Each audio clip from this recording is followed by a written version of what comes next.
भारतीय सिनेमा में उत्कृष्ट योगदान के लिए मिथुन चक्रवर्ती को दादा साहेब फाल्के अवार्ड की घोषणा। प्रधानमंत्री और सूचना एवं प्रसारण मंत्री ने दी बधाई। पंजाब के मुख्यमंत्री भगवंत मान ने धान की खरीद प्रबंधों का जायजा लेने के लिए एक अहम बैठक की अध्यक्षता की। कहा, राज्य सरकार खरीफ के मंडीकरण सीजन के दौरान धान की फसल की खरीद के लिए पूरी तरह तैयार। और भाजपा ने बागी होकर निर्दलीय चुनाव लड़ रहे पूर्व मंत्री रंजीत चौटाला सहित 8 नेताओं को 6 साल के लिए और हरियाणा कांग्रेस ने भी 10 नेताओं को 6 साल के लिए पार्टी से किया निष्कासित। नमस्कार, चंडीगढ़ से आपका स्वागत है। मैं हूं शैली तनेजा। अब समाचार विस्तार से। दिग्गज अभिनेता मिथुन चक्रवर्ती को वर्ष 2022 के Dada Saheb Phalke life time achievement पुरस्कार से सम्मानित किया जाएगा। केंद्रीय सूचना एवं प्रसारण मंत्री अश्विनी वैष्णव ने आज भारतीय सिनेमा में उनके उल्लेखनीय योगदान के सम्मान में इस पुरस्कार की घोषणा की। बहुमुखी अभिनय, बेमिसाल डांसर और करिश्माई स्क्रीन उपस्थिति के लिए जाने वाले मिथुन चक्रवर्ती सिनेमा जगत में मिथुन दा के नाम से मशहूर हैं। मिथुन दा एक प्रतिष्ठित भारतीय अभिनेता, निर्माता और राजनीतिज्ञ हैं। उनकी बहुमुखी भूमिकाओं और विशिष्ट नृत्य शैली ने फिल्मी पर्दे पर अमिट छाप छोड़ी है। एक साधारण परिवार से एक मशहूर फिल्म अभिनेता बनने तक का सफर मिथुन चक्रवर्ती के लिए आसान नहीं था। उनकी लगन और कड़ी मेहनत ने उनके महत्वाकांक्षी अभिनेताओं और कलाकारों के लिए एक आदर्श बना दिया है। 16 जून 1950 में पश्चिम बंगाल के कोलकाता में जन्मे मिथुन चक्रवर्ती ने अपनी पहली ही फिल्म मृग्या के लिए सर्वश्रेष्ठ अभिनेता का राष्ट्रीय पुरस्कार जीता। मिथुन दा ने 1980 के दशक में डिस्को डांसर, 1982 में अपनी भूमिका से भारत और अंतर्राष्ट्रीय स्तर पर काफी लोकप्रियता हासिल की। फिल्म ने उन्हें एक डांसिंग सनसनी के रूप में स्थापित किया। डिस्को डांसर में प्रतिष्ठित भूमिका के साथ मिथुन दा घर घर में मशहूर हो गए।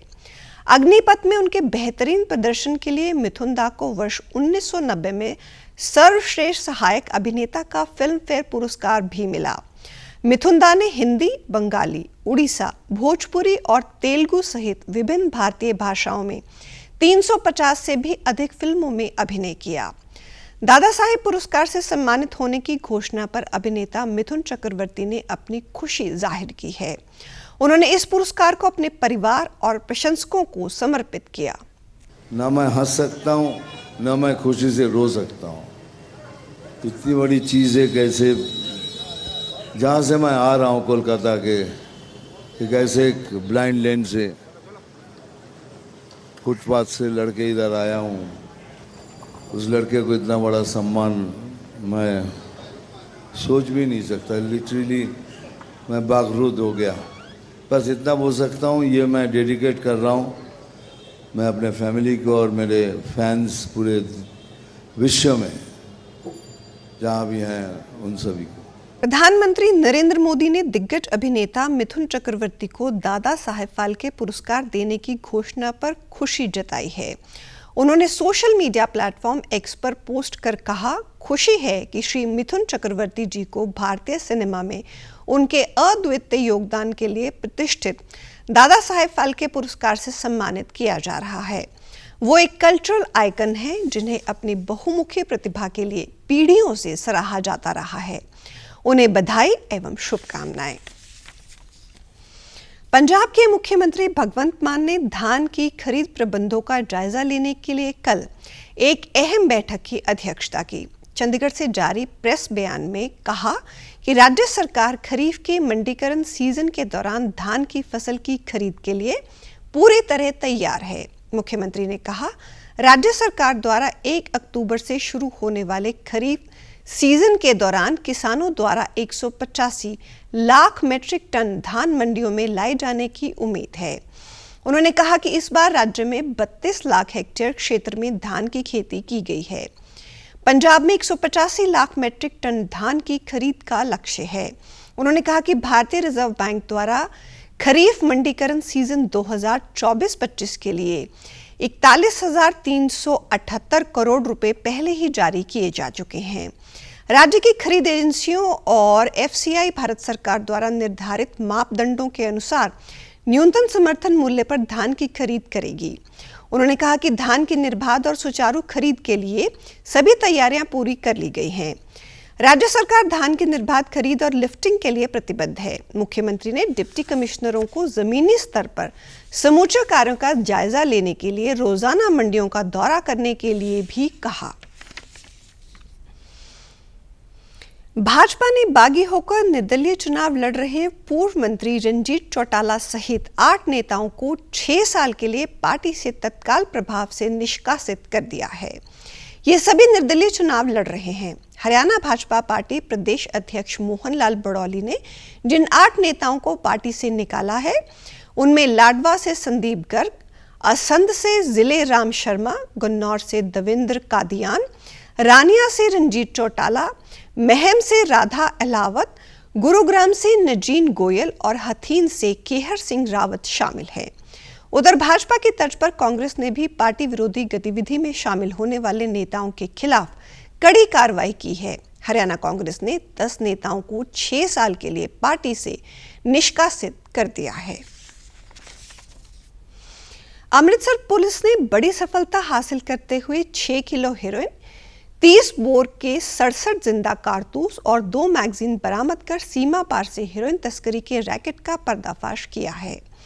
पंजाब के डीजीपी गौरव यादव ने एक प्रेस बयान में बताया कि सीआई अमृतसर की टीम को विश्वसनीय जानकारी मिली थी कि गुरदासपुर के गांव जाफरपुर का एक व्यक्ति नशा हथियारों की तस्करी में शामिल है और उसने हाल ही में जिला बटला गुरदासपुर के भारत पाक सीमा क्षेत्र से ड्रोन के जरिए हेरोइन और हथियारों की एक खेप प्राप्त की है।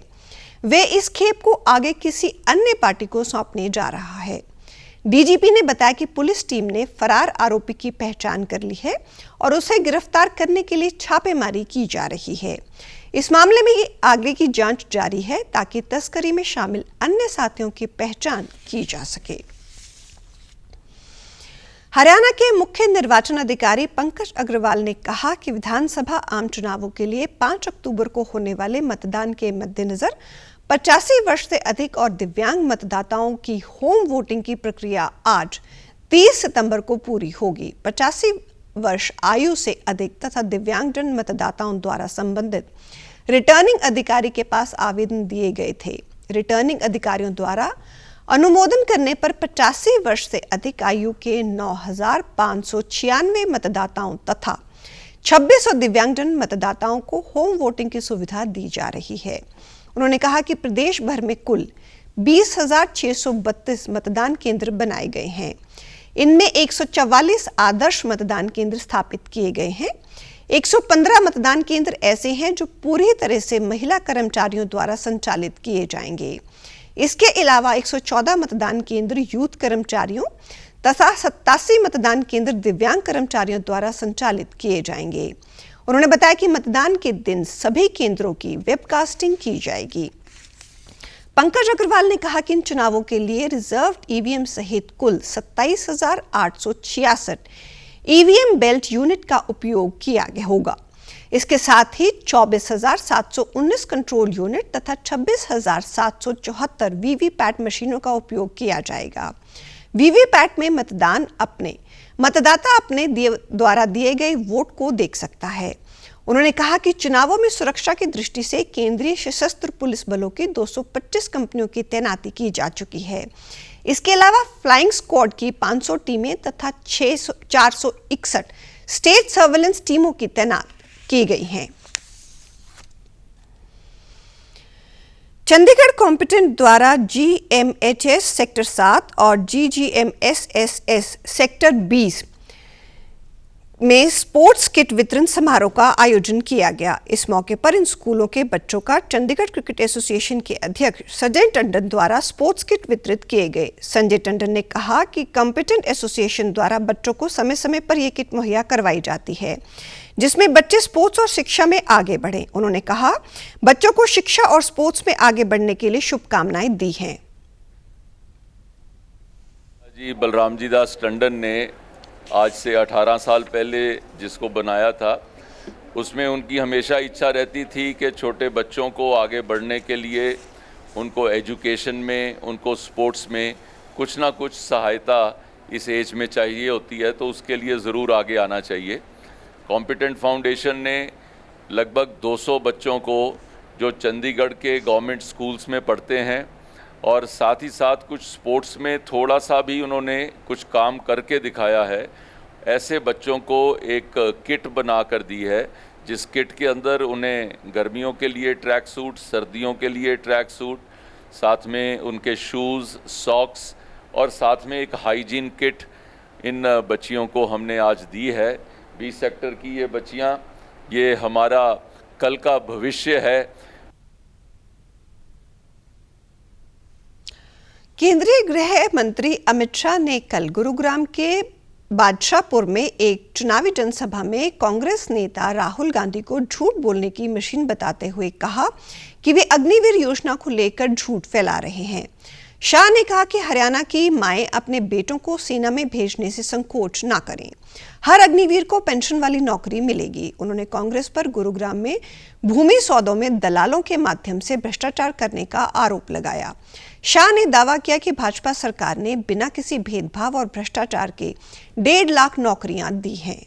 और मोदी जी ने 14 से 24 में, यही 10 साल में मोदी जी ने 2,92,000 करोड़ रुपया हरियाणा को, सब प्रदेशों में मोदी जी को सबसे ज्यादा प्यार हमारे हरियाणा के लिए है। हरियाणा के लिए इस समग्र क्षेत्र का विकास ये राहुल बाबा एंड कंपनी नहीं कर सकती। इसके बाद केंद्रीय मंत्री अमित शाह नांगल चौधरी में भाजपा प्रत्याशी डॉक्टर अभय सिंह यादव के समर्थन में आयोजित जन आशीर्वाद रैली में पहुंचे। उन्होंने भाजपा सरकार की उपलब्धियों का जिक्र करते हुए कहा कि हरियाणा में भाजपा की सरकार बनने पर पीएम किसान सम्मान निधि योजना के तहत किसानों को 10,000 रुपए सालाना दिए जाएंगे। उन्होंने कहा कि कांग्रेस ने भ्रष्टाचार और परिवारवाद में हरियाणा को बर्बाद व बदनाम करने का काम किया है। भाजपा के राष्ट्रीय अध्यक्ष जेपी नड्डा ने कल रोहतक के कलानौर हलके में आयोजित चुनावी जनसभा में कांग्रेस पर जमकर निशाना साधा। उन्होंने कहा कि कांग्रेस जो कवायद यहां पर कर रही है उसके लिए सरकार मतलब एटीएम है। हरियाणा से पैसा निकालो और दिल्ली के शाही परिवार तक पहुंचाओ। उन्होंने कहा कि कांग्रेस राज में जमीन से आकाश तक घोटाले ही घोटाले हुए, जबकि भाजपा सरकार विकास के नए रिकॉर्ड बना रही है। उन्होंने आरक्षण को लेकर कांग्रेस के बयान पर कहा कि आरक्षण ना तो खत्म हुआ है और ना ही कोई खत्म कर सकता है।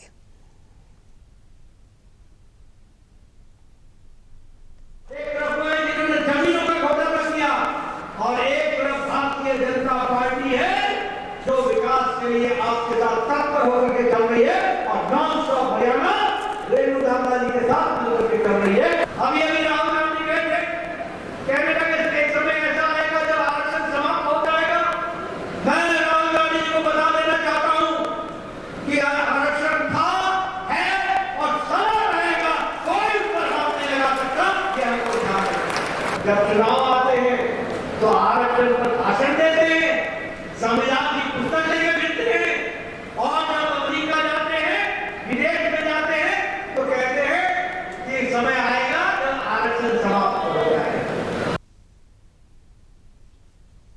हरियाणा विधानसभा चुनाव के मद्देनजर जजपा और आजाद समाज पार्टी के गठबंधन ने सिरसा से कल जनसेवा पत्र के नाम से अपना घोषणा पत्र जारी किया।